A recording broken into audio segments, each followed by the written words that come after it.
Père riche, Père pauvre est un livre écrit par Robert Kiyosaki et Sharon El-Lechte, publié en 1997. C'est un best-seller qui propose une approche novatrice de la gestion financière et de l'éducation financière.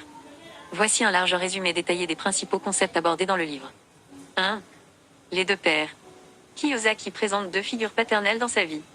Son propre père, qu'il appelle Père pauvre, et le père de son meilleur ami, qu'il appelle Père riche.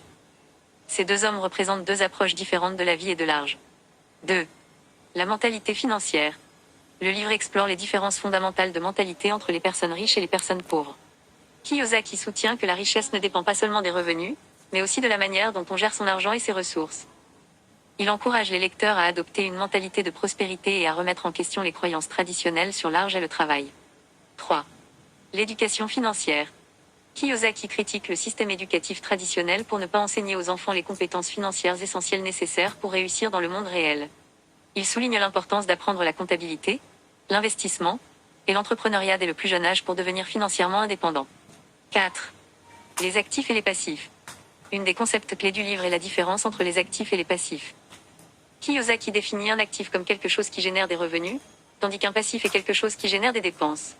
Il encourage les lecteurs à accumuler des actifs et à minimiser les passifs pour progresser vers la liberté financière. 5. L'importance de l'investissement. Le livre explore différentes formes d'investissement, y compris l'immobilier, les actions et les entreprises. Kiyosaki encourage les lecteurs à investir dans des actifs qui génèrent des revenus passifs et à éviter les pièges de la dette et des investissements spéculatifs. 6. Le pouvoir de l'entrepreneuriat. Kiyosaki encourage également les lecteurs à envisager l'entrepreneuriat comme un moyen de créer de la richesse et de réaliser leurs rêves. Il souligne l'importance de la prise de risques calculés et de la persévérance dans la poursuite du succès entrepreneurial. En résumé, Père riche, Père pauvre est bien plus qu'un livre sur la gestion financière. C'est un manifeste pour repenser notre relation à l'argent, à l'éducation et au travail. Le livre offre des perspectives nouvelles et des conseils pratiques pour ceux qui aspirent à une vie de liberté financière et d'accomplissement personnel. Partagez et abonnez-vous pour encourager la chaîne à vous partager plus de résumés de livres. Aussi n'hésitez pas à mettre en commentaire les résumés de livres qui vous intéressent le plus.